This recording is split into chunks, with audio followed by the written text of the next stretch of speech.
Ce soir, c'est le réveillon. Les repas de famille, la joie dans les yeux des enfants, les cadeaux.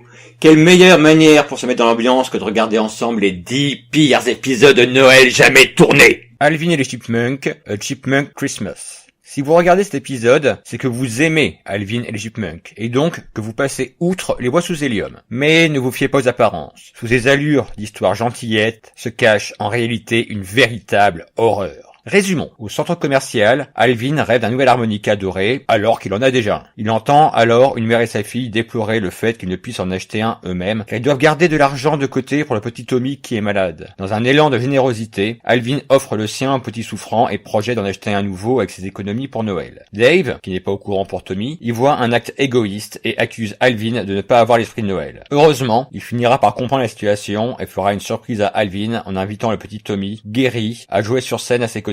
Bref, une belle histoire sur le partage et le don de soi. Mais bon, réfléchissez un peu. On en parle du fait que Alvin se fasse engueuler parce qu'il travaille pas aussi bien que ses frères, qu'il ne puisse pas dépenser ses économies personnelles pour lui-même, que le petit Tommy n'a pas une simple petite pneumonie, mais carrément le choléra. Et il y a aussi cette espèce de rêve bizarre avec le type qui invente des trucs, et Tommy qui guérit parce que, j'ai un harmonica doré, donc ta gueule, c'est magique. The Brady Bunch, A Very Brady Christmas. Créé en 1969, The Brady Bunch est une sitcom familiale qui fera les beaux jours de ABC, ouvrira la voie à de nombreuses séries comme La Fête à la Maison, Notre Belle Famille ou C'est à la Maison. Bref, des séries mettant en scène des familles nombreuses. De nombreuses tentatives pour la faire revenir dans les années 80 seront faites, dont A Very Brady Christmas en 1988. Mike et Carol Brady décident d'utiliser leurs économies pour s'offrir un voyage surprise pour Noël. Seulement, Carol veut partir en Grèce et Mike au Japon. Ils annulent donc leur plan et décident d'utiliser l'argent pour payer le trajet à leurs enfants pour la Californie et se faire un beau Noël familial. On a droit ici à un épisode classique de retrouvailles, où même la bonne est de la partie. Seulement, les enfants ont grandi, et ont désormais des problèmes d'adultes. Et c'est là que la série devient vachement moins mignonne que dans les années 70. Peter se tape sa patronne, a des problèmes de confiance, car il est en position d'infériorité par rapport à elle. Wally, le mari de Marcia, vient d'être viré. Jen se sépare de son mari Philippe. Cindy et Bobby arrêtent la fac, l'un pour devenir pilote de course et l'autre juste pour se payer des vacances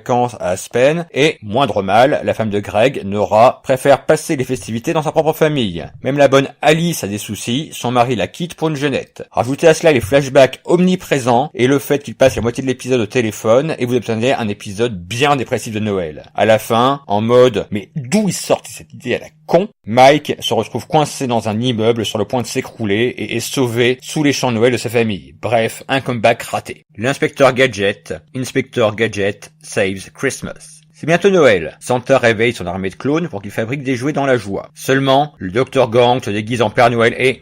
oui, vous avez bien entendu. Mad se déguise en Père Noël. Et après ça, il prend le contrôle des bonnets des lutins, ce qui en fait une armée de zombies qui vont capturer le vrai Père Noël. Mais quoi ce bordel? Bref, après quelques scènes débiles où Gadget échappe aux hommes de main de Gang, le chef Gontier met notre inspecteur sur l'enquête. Sophie se rend compte que quelque chose cloche avec les elfes pendant que Gadget chante son inspection et finit par être piégé dans la cellule souterraine où est enfermé le Père Noël. Car oui, Santa Claus a des cellules sous son atelier, ne me demandez pas pourquoi. Gadget finit par sortir et donne les jouets au Dr Gang, toujours déguisé en Santa. Sophie réussit à déshypnotiser les clones lutins pendant que Fino libère le Père Noël, lequel empêche Gang de s'enfuir avec le traîneau plein de cadeaux. Noël est sauvé et comme par magie, Gadget ne confond plus Santa et Gang. D'ailleurs, je vais revenir sur un tout petit point. Gadget voit le visage de Gang dans cet épisode. Et nous non. Et comme vous avez été des enfants pas sages, cadeau, le voici. Bref, c'était mauvais, bizarre, gênant même. Enfin, Gadget quoi. Beverly Hills 90-210, It's a Totally Happening Life. Bon, on a droit ici à un épisode random de Beverly Hills où nos trentenaires préférés vivent leur vie de gosses de riches avec tous les problèmes de bisous sur la bouche que ça implique. D'ailleurs, le visionnage de cet épisode de Noël m'a permis de me rappeler à quel point la série était chiante, mais chiante.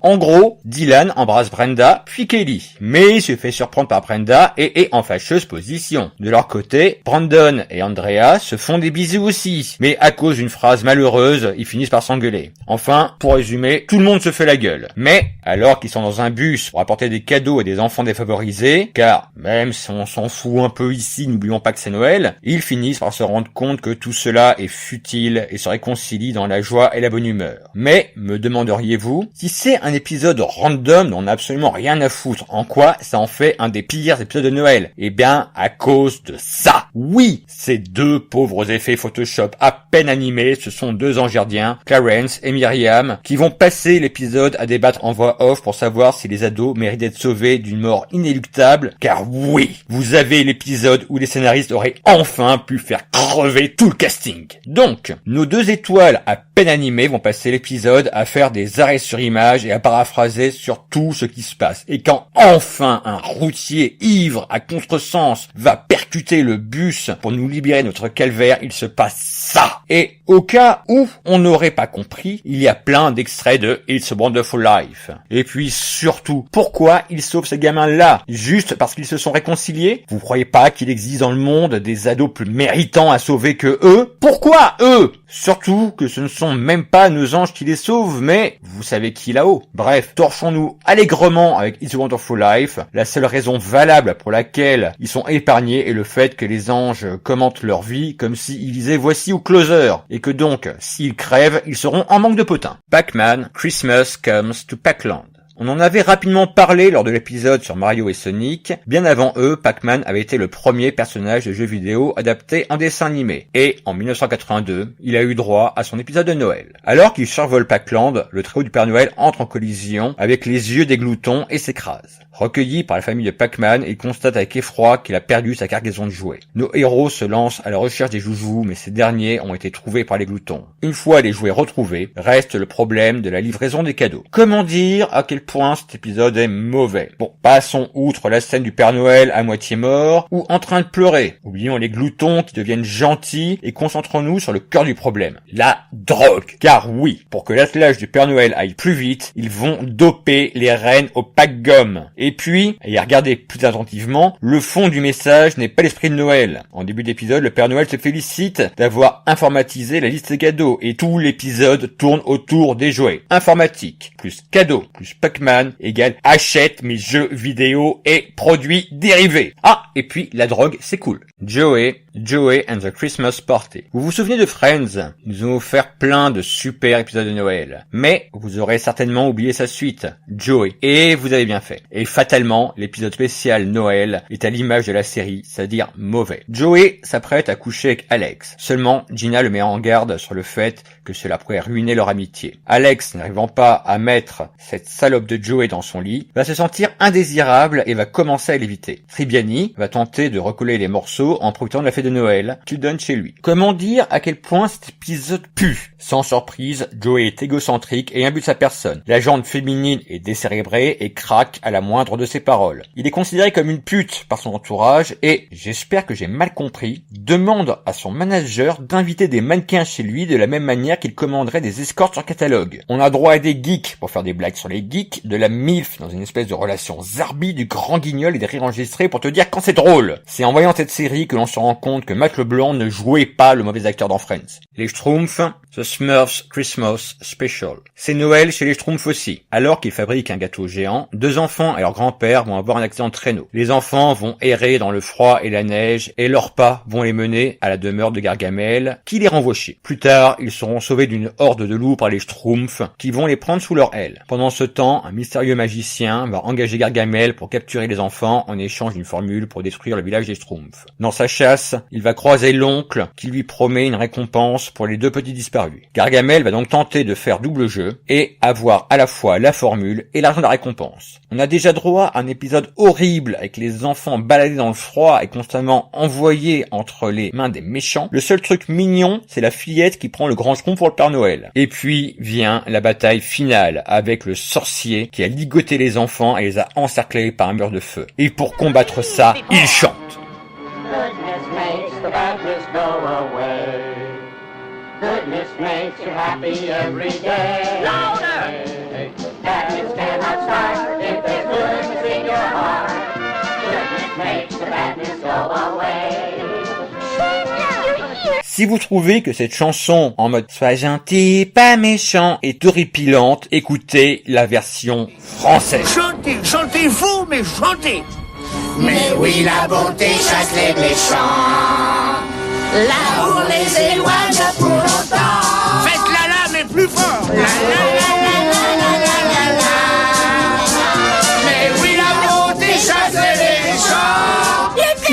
ils ne se sont même pas fait chier à tout traduire. Et c'est faux, mais c'est faux, c'est de la torture. Et l'épisode se termine avec le village des Schtroumpfs détruit, eux à la rue, mais bon, ils sont heureux d'être ensemble. Youpi!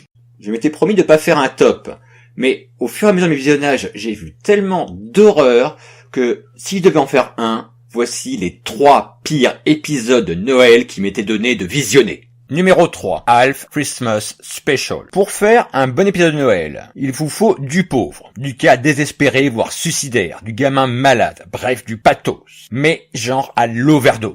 Et ce sera le cas de Alf. Dans cet épisode, les tanneurs partent fêter Noël dans une cabane dans les bois où la famille de Willy, alors pauvre et à la rue, avait passé leur meilleur Noël. Alf, comme à son habitude, est égoïste et ouvre les paquets. Ulcéré, Willy le chasse du cabanon. Il se cache à l'arrière de la camionnette de Monsieur Follet, un gentil vieux monsieur qui répare des jouets pour les offrir aux enfants nécessiteux. Par ailleurs, Monsieur Follet est un peu triste car sa femme est morte 2 semaines plus tôt. Bref, Alf est coincé et atterrit à l'hôpital où Follet distribue ses jouets. Pour ne pas se faire griller, il se fait passer pour une peluche et devient le cadeau que choisit Tiffany, une petite fille de 8 ans qui va mourir du cancer. Oui, elle ne verra pas un autre Noël. Et elle se dessine avec des ailes d'ange, bordel!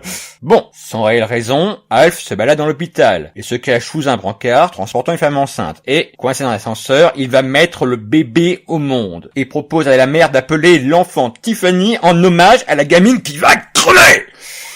Oh, et puis c'est pas fini. Monsieur Follet essaie de se suicider. Mais Alf l'empêche avec un discours déchirant avant de retrouver les tanneurs. Et c'est Alf, bordel, Alf, l'alien Zarbi qui veut manger des chats. Quand tu regardes un spécial de Alf, c'est pour rire, pas pour te donner envie de te pendre. Et le pire du pire, l'épisode est dédié à la mémoire de Tiffany Lee Smith, une petite fille décédée de leucémie. Bon, rendez-lui hommage, oui, mais pourquoi dans Alf, bordel? Numéro 2. He-Man et She-Ra, A Christmas Special. Oubliez l'animation merdique de filmation. Oubliez le doublage tout aussi merdique qui fait que les personnages semblent être morts de l'intérieur et concentrons-nous sur l'histoire random en écriture automatique qui est l'aventure de Noël de Musclor et She-Ra. Dès le début, c'est confus. On décore le royaume pour l'anniversaire de Adam et Aurora avec des décorations de Noël, alors que sur Etheria, on ne célèbre pas Noël, mais on sait pourtant ce que c'est. Orko s'introduit dans une fusée censée être pilotée à distance mais qui possède tout de même un tableau de bord et va accidentellement faire décoller la fusée pour la Terre. Là, il va sauver 2 enfants partis tout seuls dans la forêt chercher un sapin de Noël. Bravo les parents. Bref, il les sauve d'une avalanche et apprend à leur contact ce qu'est l'esprit de Noël. Il y a un sorcier qui flotte devant vous, suivez-le dans la fusée. Vous serez en sécurité. De là, Aurora et Adam vont partir à la rescousse de Orko. Et c'est encore plus le bordel. On a droit à une sirène, un espèce de monstre de Loch Ness appelé Beast Monster, originalité plus 1000, et des espèces de méchants Transformers gris-rose. Achetez des jouets He-Man. Skeletor, gentil, touché par l'esprit de Noël, ou juste parce qu'il a eu une léchouille d'un chien alien mignon, on sait pas trop, une bataille finale, où on ne comprend rien, les gamins qui font un câlin à Skeletor vont être renvoyés sur la Terre avec une technologie alien, et oh mon Dieu, Prince Adam déguisé en Santa. Et cette morale, certains ne célèbrent pas Noël, mais auront tout de même l'esprit de Noël en eux. Dans ta gueule, Hanouka. Numéro 1, les Tortues Ninja, We Wish You a Turtle Christmas. Bon, je ne sais pas par quoi commencer. Enfin si, vous aimez les Tortues Ninja, l'action, l'humour, ces méchants charismatiques, oubliez tout ça. Ici, vous aurez juste droit à nos 4 tortues qui, à quelques heures de Noël, se rendent compte qu'elles n'ont pas de cadeau pour Maître Splinter et décident d'aller lui en chercher un, en chantant tout le temps. Et franchement, je ne sais pas ce qu'il y a de plus mauvais, la réalisation ou les chansons. Non, parce que, après nous avoir chanté qu'elles sont des tortues, merci de le préciser, c'était pas évident. On a droit à du reggae de Noël, de l'opéra qui pop de façon random, le pire rap typé 90 et une version de 12 Days of Christmas qui vous donnera envie de vous perforer les tympans. La tête des Tortues Ninja avec leur bouche constamment ouverte et avec beaucoup trop de dents va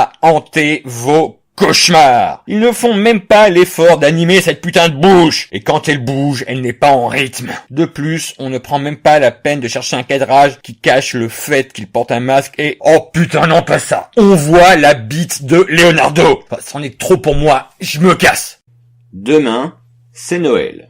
Pour célébrer ça, nous allons voir ensemble une série mettant le Père Noël au cœur de son histoire. Et ça, c'est pour demain. En attendant, je vous souhaite un bon réveillon. Bonjour chez vous. Vous m'entendez, les enfants? Oui. Alors chantez avec nous, attention. Et la bonté chasse les méchants. L'amour les éloigne pour longtemps. Non, arrêtez. La la la la la la la la la. Les paroles maintenant. Et puis la bonté chasse les méchants. Très bien. Ô mur de flamme, dresse-toi vers le ciel et empêche la bonté de s'approcher. Résiste aux attaques de l'amour. Gargamel, vous aussi, chantez.